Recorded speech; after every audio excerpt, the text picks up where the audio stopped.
ओम साई राम, जय साई राम। मैं मीनाक्षी शर्मा। बेसिकली मैं हिमाचल से हूँ, पर पिछले 10-15 साल से मैं चंडीगढ़ में ही रह रही हूँ। और अगर मैं बाबा जी से जुड़ने की बात कहूँ तो मैं कम से कम 2005 से बाबा जी के साथ जुड़ी हूँ। एक छोटी सी मुलाकात में किसी ने एक फ़ोटो दी थी बाबा की कि जैसे तुम इनको अगर मानोगी, पूजोगी तो मतलब तुम्हारे लिए अच्छा होगा। जस्ट इतनी सी बात हुई थी। उन्होंने पर्स में से बाबा की एक पुरानी सी फ़ोटो मुझे निकाल के दी और मुझे नहीं पता कि बाबा कौन थे, क्या थे, कहाँ से थे। पर मैं उसके बाद होता है ना कि हम लोग वैसे पंडित हैं, तो मानते हैं सभी भगवानों को। पहाड़ों में तो ऐसे भी पूजा पाठ ज़्यादा होती है। तो वो सब जो मैं नाम लेती थी, उसके जो लास्ट में मेरा नाम निकलता था, साईं राम निकलता था। और ऐसे ही चलता रहा और किस्मत में मेरा चंडीगढ़ आना लिखा था। मैं ट्रेनिंग के लिए चंडीगढ़ आई, तो भी मैं साईं राम मतलब बोलती रहती थी। तो ये नहीं पता था कि साईं राम है कहाँ, पर है, इतना पता था। तो चंडीगढ़ में, पंजाब में तो फिर भी लोग मानते थे। तो मैं कभी-कभी मंदिर जाती थी, तो मैं किसी को बोलती थी मुझे ले चलो मंदिर, ले चलो। तो वहाँ हमारे यहाँ पे चंडीगढ़ में 29वें मंदिर है, पर मैं वहाँ भी कम से कम 1.5-2 साल बाद पहुँची। ऐसे करके बाबा साथ देते गए। और पर कभी पता ही नहीं था कि बाबा महाराष्ट्र में शिरडी है कहाँ, ये नहीं पता था। और मैं पूछती रहती थी यार, मैं सोचती थी काश मुझे कोई मिले और मैं शिरडी जाऊं, पर बाबा ने जल्दी नहीं बुलाया। बुलाने में ही कम से कम मुझे लगता है 7-8 साल लगा दिए। और सोचती रही फिर, पर बाबा साथ पूरा देते थे। मेरा कोई भी काम होता था वो थर्सडे को ही होना है। इवन पासपोर्ट बनने से लेके हर एक चीज मेरी, मैं बोलती थी आज थर्सडे है, आज तो होगा मेरा काम। और वही काम मेरा हो जाता था। चाहे मेरी जॉब है, चाहे कुछ भी जिंदगी है, कुछ भी सार रहा, वो थर्सडे को ही पूरा होना। तो मुझे कहीं लगता था तो कोई चीज है जो साथ देती है मेरा। फिर मेरी एक स्टूडेंट थी, एक बार उसने बोला मैम कभी आप शिरडी गए हो? मैंने कहा नहीं यार, कभी नहीं गई ना, मेरा जाना हो पाया। मुझे पता ही नहीं है कि शिरडी है कहाँ, इतना पता है कि बॉम्बे में है कहीं। बोलती मैं गई हूँ, मैं आपको लेके चलूँ? मैंने कहा तेरे घर वाले मेरे साथ भेज देंगे? बोलती हाँ भेज देंगे, मैं बात करती हूँ। और उसने नेक्स्ट डे बोला कि मम्मी मान गई, आप मैं आपको शिरडी लेके चलती हूँ। तो कभी मेरे साथ कोई एक एक शख्स नहीं जाने के लिए तैयार होता था, और ना मुझे पता था। और कुदरत ऐसी कि मैंने ये सोचा था जो मुझे पहली सैलरी मिलेगी मैं पूरी मतलब कि बाबा के ऊपर लगा दूंगी। और उस टाइम पे मेरी सैलरी 16,000 समथिंग थी, और मैंने सारी सैलरी से बाबा के टिकट ले लिए। और मैंने बोला कि जो भी जाने वाला होगा उसको साथ लेके चलूंगी। और कुदरत ऐसी हुई, जाते जाते जाते 14-15 लोग अपने आप इकट्ठे हो गए। और जो मेरे फैमिली वाले कोई नहीं जाते थे, वो सभी तैयार हो गए, चल हम भी जाएंगे, हम भी जाएंगे, हम भी जाएंगे।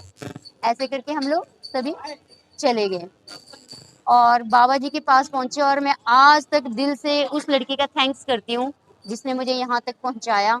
भगवान उसको बड़ी लंबी उम्र दे। और तब से लेके अब तक ऐसा कुछ संजोग है कि अब तो बाबा छोड़ते ही नहीं है। मैंने किसी से सुना था भी एक बार आप खुद आओ और बार बार बाबा आपको बुलाएंगे। बस एक बार आपको जुड़ने की जरूरत है उनके साथ। चलो फिर जिंदगी में, प्रोफेशनल लाइफ में तो मैं बहुत आगे बढ़ गई। मैं पर्सनल लाइफ में कुछ ऐसी दिक्कतें आती कि बंदा इन चीजों को शेयर तो नहीं कर पाता, पर चलो आई दिक्कतें। मगर बाबा ने उसमें भी मुझे ऐसा बचाया कि आज मैं जो भी हूँ, जैसी भी हूँ, बाबा की बड़ी मेहर है मेरे पे। और जो मेरी जिंदगी चल रही है वो भी बाबा की मेहर है। 2 साल पहले बिल्कुल मैं बेडलाइज होगी। मेरी कमर में, अभी मैम ने मेरे साथ शेयर किया कि किसी को पता नहीं कि मुझे इतनी प्रॉब्लम है। मुझे देख के भी किसी को नहीं लगता कि मुझे इतनी प्रॉब्लम है। तो ऐसा पल था कि मैंने सोचा था कि शायद मैं जिंदगी में चल नहीं पाऊंगी, पर मेहर है उसकी, शुक्र है उसका, मैं चल भी पाई। और उस बीमारी में भी मैं काम करती थी। सबसे बड़ी मेरे लिए ये बहुत बड़ी बात है, मेरा ये शोल्डर यहाँ से ऊपर नहीं जाता था। और आज भी मैं कम से कम जब सुबह उठती हूँ तो 2 घंटे मेरा शरीर मेरा साथ नहीं देता है, पर मेहर है उसकी कि फिर भी बहुत अच्छा है जो हुआ। और पिछले साल गीता दीदी मेरे को यहाँ पे मिले थे, शायद रंग पंचमी वाले दिन। मैं इसी द्वारिका माई के बाहर बैठ के बाबा को बोला कि बाबा मुझे नहीं पता, मेरे को भी अपने घर जाना है और आपको भी अपने घर जाना है। मैं आपकी राय से नहीं रहना चाहती, इन्हीं 4 महीनों के अंदर बाबा ने 6 महीने के अंदर ऐसा करिश्मा दिखाया, जहाँ मेरी औकात एक कमरा लेने के लिए नहीं थी, आज उन्होंने मुझे 3 BHK का घर दिलवाया। कोई डॉक्यूमेंट्स नहीं, कोई कुछ नहीं, कोई लोन का कोई जुगाड़ नहीं, एक मेरी माँ और एक बाबा। मतलब कि बहुत से ऐसे अनुभव है कि मैं क्या बताऊं। आज भी हम आते हैं, बाबा ऐसे भी बुलाते हैं, बाबा बस से भी बुलाते हैं, बाबा कार से भी बुलाते हैं। हम ये बोलते हैं बाबा बुला, बस जैसे बोलोगे वैसे पहुंचेंगे। और यूं जैसे एक बच्चे को सहला के माँ लेके आती है ना, वैसे ही हम लोग आते हैं। दिक्कतें आती हैं आने में, मगर वो दिक्कतें कैसे चली जाती है, कैसे क्या होता है, कैसे सब कुछ होता है, पता ही नहीं चलता। मुझे तो, मैं तो 101% क्या, अगर मेरे शरीर का एक कतरा भी निकले तो मैं बोलूँगी बाबा की देन है। मैं जो चल रही हूँ, जो मैं कर रही हूँ, मुझे नहीं पता कि कैसे सब कुछ हो जाता है, पर मेरी ज़िंदगी में बहुत अच्छा होता है, बहुत अच्छा। सामने वाला बोलता है ना, वो गाना है, करते तो ते मेरा नाम हो रहा है। और बाबा की कृपा से सभी बहुत प्यार करते हैं, मेरे अपने बेगाने सब बहुत प्यार करते हैं। और बाबा कहाँ से क्या कर देते हैं मुझे खुद नहीं पता चलता है कि ये चीज़ तो मेरे पास थी नहीं, हो कैसे गई, ये क्या हो गया मेरे साथ कि ये चीज़ अपने आप ही। इतने अनुभव है ना कि मैं अनुभव सुनाते सुनाते थक जाऊंगी, कि अनुभव ही नहीं खत्म होंगे। ये मैं कुछ जादू बताऊं, करिश्मा बताऊं, क्या बताऊं। खाली हाथ है, खाली सब कुछ है, पर सब कुछ है बाबा की दया से।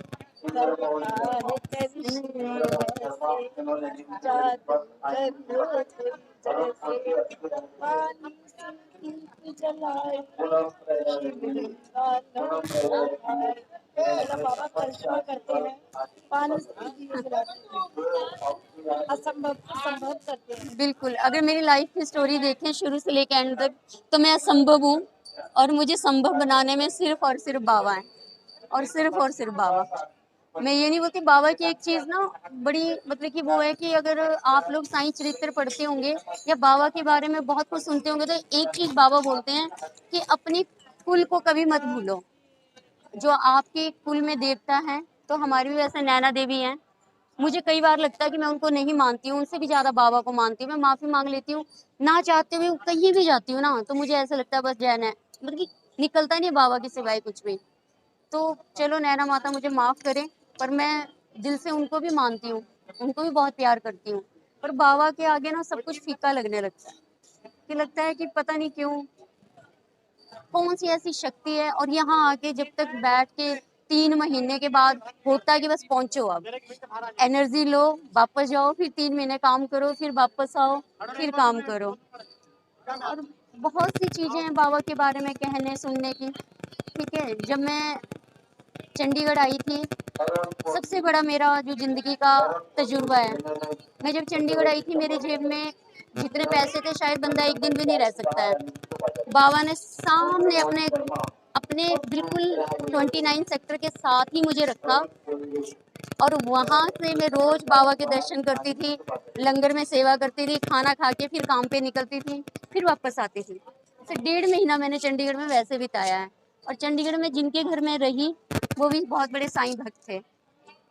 मतलब कि पल पल वो साथ देते गए कि तू चल मैं साथ हूँ, तू चल मैं साथ हूँ। और आज बाबा की कृपा से चलो हम भी इस लायक हैं कि हम किसी को कुछ कर सकें। हम तो क्या होते हैं करने वाले, बाबा करवाते हैं। और अपने मन से मैं जितना मैं हो सके मैं अपने दिन याद करती हूँ, और मुझे लगता नहीं किसी के साथ कुछ अच्छा कर दो तो शायद अपनी ज़िंदगी में भी कुछ अच्छा हो। ये अनुभव है मेरे बाबा के साथ, जो मैंने दिल से शेयर किए हैं।